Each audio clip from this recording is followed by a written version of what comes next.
All right, so guys, three source analysis, right? Like what I want to do with you here is actually go over how to analyze a source, give you a technique for how to handle it, and then what we'll do is actually write it, or I'll write it for you, and I'll sort of discuss the entire process as we go through this.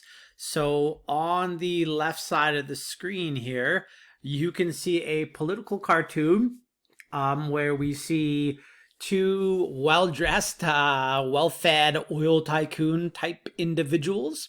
One on his back on the left, obviously it says big oil, and then it says reasons for the latest price hike.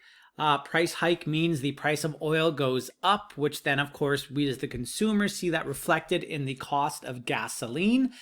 And it says the first reason, number one, it's Wednesday, right? Number two, there's an island I want to buy. And then number three, it says horoscope suggested change. And then number four says double dare. And then the person on the left suggests, how about because we can? And folks, when you get any source, right, that's a political cartoon, the first thing I want to pop into your mind is the idea of satire, right? Political cartoons use satire to make a serious point about a particular issue. And I would argue, guys, that when you see a source like this, the first thing that pops into your mind should be the idea of corporate greed, right? You should be seeing the idea of corporate greed here. So I wrote down satire and I said this is a satirical look at the need to regulate oil companies who make exorbitant profits, right? Who make just ridiculous amounts of money. Although you can make an argument that right now here in Alberta and in a lot of the world, that's not exactly the case, with oil being at record lows here in Alberta especially. But anyways, so what I did, guys, here underneath it, right, normally I would write this around the source, but because I wanted to present it in a way that I think is more easily digestible, and it's a little bit difficult for me to write around the source right now, I did just a for and against chart, just to get kind of the gears in my brain moving a little bit. And I would argue that if this is making a statement against capitalism, right, then it would be for regulation of industry, especially oil companies and the oil prices that they charge, right? Like if you're paying a lot for natural gas, for gasoline, then it hits the consumer hard in the pocket, right?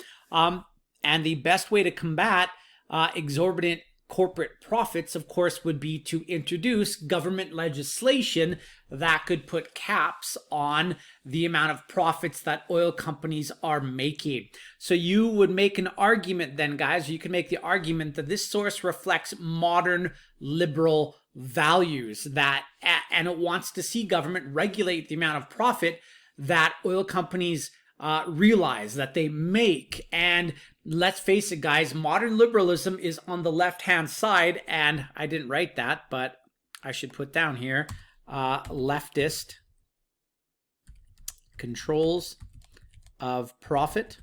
Modern liberalism is on the same side of the spectrum as socialism. Of course, we know that that was born from 1929 forward, right, with FDR and the New Deal, which actually came into effect in 1932, 1933, but that's okay. Hence why I put FDR and other modern liberals would agree with the source, right? We always want to see you try to link this to a relevant individual in social studies, and I linked this source to FDR. Who would agree with this? Well, I don't think well, maybe Marx. You could use perhaps Marx, but I thought FDR, because it's not talking about seizing the means of production, right? That's not what I'm seeing in the source, but what I am seeing is the need to regulate, not just destroy the system as Marx advocated for, but for regulatory mechanisms which set limits on different aspects of capitalism. So this source would be for the introduction of socialist mechanisms of control, such as regulation. I've mentioned that a few times here. And it's leftist in nature, right? It's leftist. If it's making fun of capitalism, it's obviously not for capitalism. Now, what would it be against? It would obviously be against capitalism. It tries to very overtly equate capitalism to the idea of greed, which I have right there. It's against small government. If it's against small government, it would also be against, I should add this. Oops, against, if I can spell.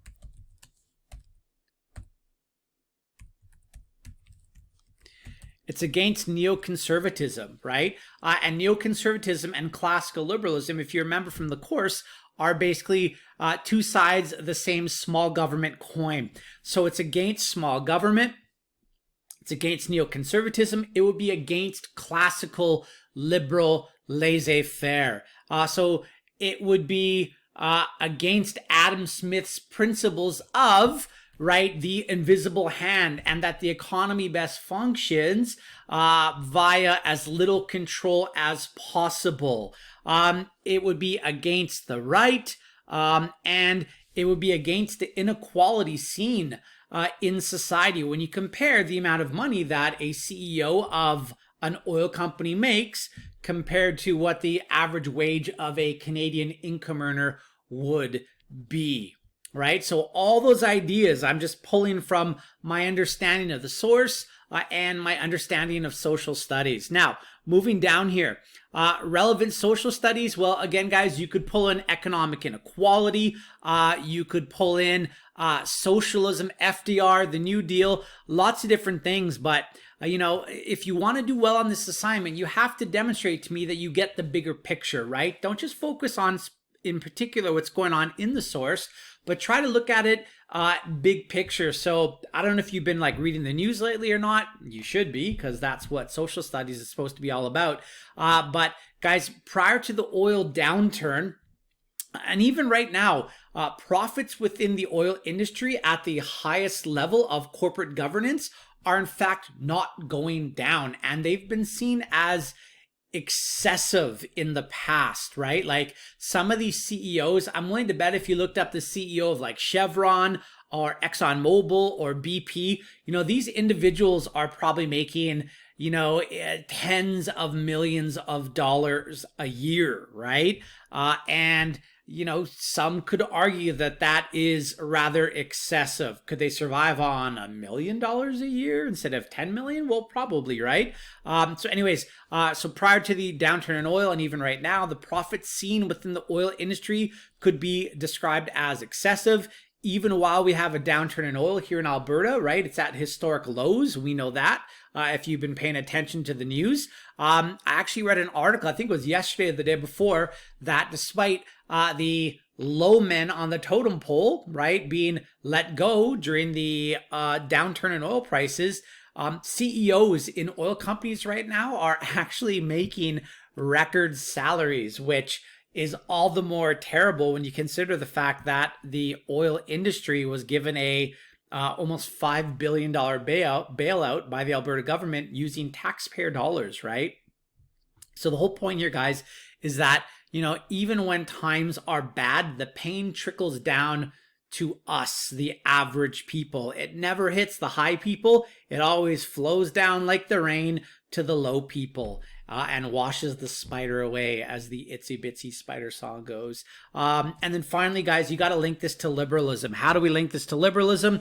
The link to liberalism in the source would be, it'd be against classical liberal laissez-faire. It would be against free market capitalism, and it would be for modern liberalism and the regulation of not just, I would argue, the oil industry, but all capitalist profit-making industries. Now, with that being said, guys, what I want to do is actually start to write a paragraph number 1 for the source that we have here. So really quickly, guys, and I'm just going to scroll this one up so I can see the source in a little bit more detail here. What we're going to do is, if you check that checklist that you should have right here, right? It says, number one, briefly interpret the source in your own words and do that in like 1 or 2 sentences. So if we go back to our page here and here, right, you're going to start your source analysis very simply with a statement on what's going on in the source. So I would start it as in source 1, we have a political cartoon that is making light. Actually, we'll say that is criticizing the, oops, if I could type, there we go, criticizing the ridiculous profits made within the oil industry. This cartoon is very critical of the greed seen within the oil industry and more generally the capitalist economic system, right?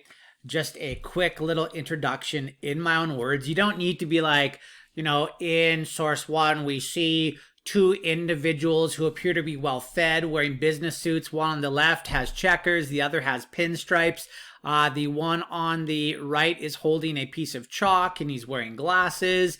He's got his left hand up with his finger up, and they are writing on a blackboard. On that blackboard it says blah, blah, blah, blah. You don't need to do all that, okay? You just need to get to the point.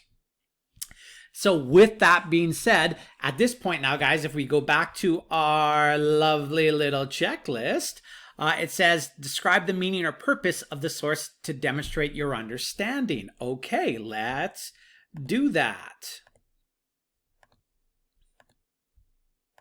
So within the capitalist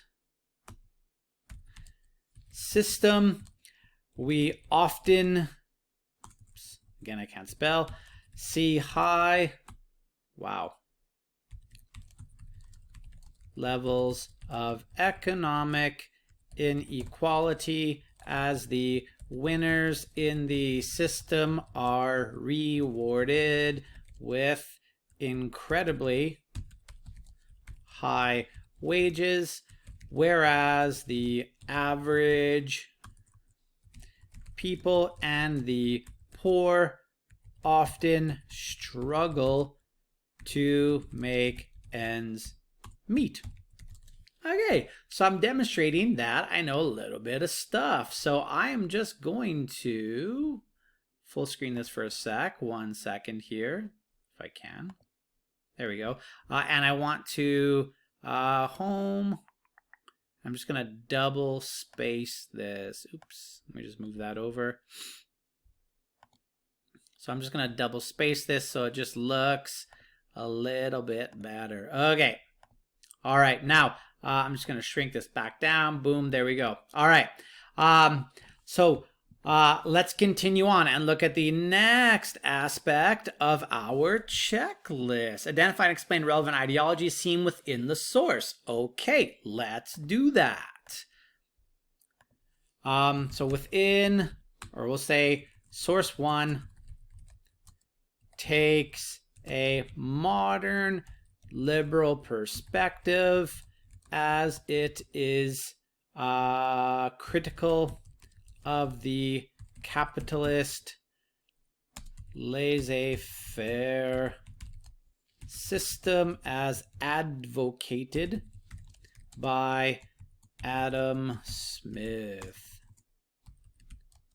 within his book, The Wealth of Nations. Within this book, Smith advocates, let me just fix capitalist here. This is very awkward doing it this way, just so you know. Advocates for laissez-faire when it comes to the economy, believing that rational actors will do what is best for the economy. Again, let me fix that. However, as we have seen, laissez-faire often leads to high levels of economic inequality, and this is seen in nations like Canada or the United States of America, where high levels of economic disparity are present. All right, so let's just have a look back at our source here. So we've talked about capitalism, right? I'm just going to highlight it to know that I've talked about it. We've talked about greed, right? Let me just highlight it, right? We've talked about corporate greed. Boom. We've talked about Adam Smith. Awesome. We haven't talked about neoconservatives yet, though. So let's work that in. Today, ooh, you know what? Where it says Adam Smith,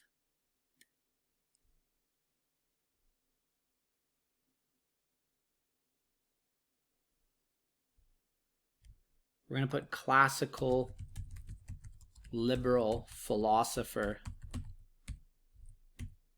Adam Smith. Ho, ho, ho, look at me go. So there we go. We got classical liberal. Today, we'll say neoconservative thinkers continue to advocate for hands-off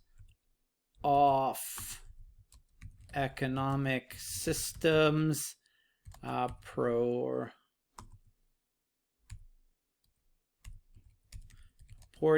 that they are the path to economic prosperity. However, a modern liberal such as FDR would disagree. Born after the Great Depression began, the New Deal of FDR set new standards of regulation on business within the economic,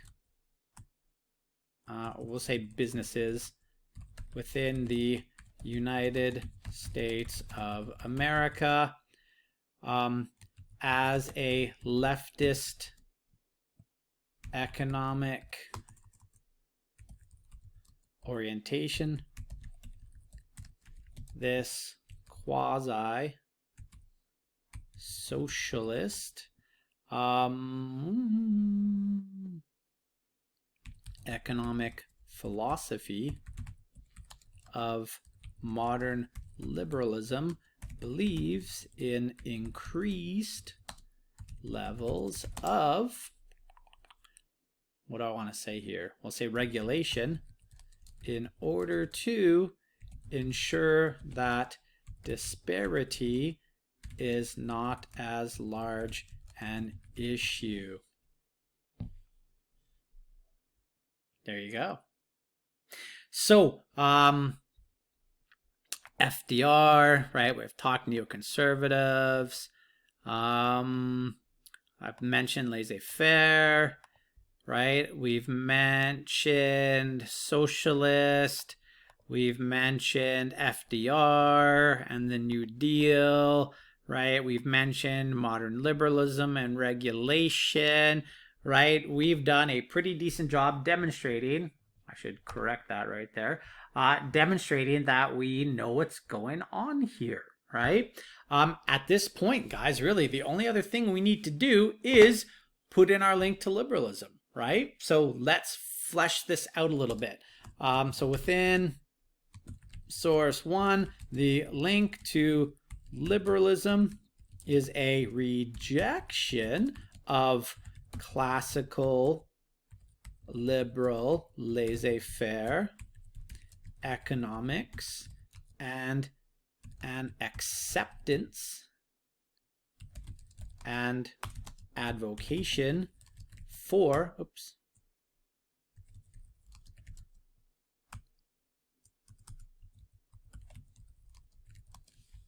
I'm not sure why it doesn't like that.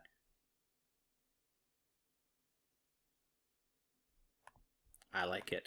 Advocation for modern liberalism and the controls that come with it as a socialist left-leaning ideology. Modern liberalism looks to cure the ills of classical liberalism and also neoconservatism, which would include problems such as economic disparity and greed. Modern liberal governments accomplish this through high taxes, which redistribute wealth in the form of social programs to help the economically disadvantaged in society. So as you can see here, guys, like I'm going to highlight it here, right? My link to liberalism here is 1, 2, 3, 4, 5, 6 lines on the Word doc, right? And in total, right, it's let's see here, 1 sentence, 2 sentences, 3 sentences, right? It's not just and source 1 is linked to modern liberalism because it wants to regulate. You know what I mean? Like, I actually substantiate it a little bit. So that's how you go about writing a source analysis paragraph. Hopefully you find it useful, right? I've mentioned this, right? I've done that. Mentioned the high profits. I've done my link to liberalism. I've done basically everything that I need to do. And if we look at this, right, it's 4/5 of a page long, and it took me, I don't know, probably 12 minutes to do it. I don't know. My timer says I've been on here for 23 minutes and 30 seconds, but I know a good chunk of that was me going through the material up at the beginning. So, yeah, guys, and I'm going to, anyways, I have another idea here. So I'll post this up, and hopefully this helps you out before you actually write the 3-source analysis. All right. Peace, guys.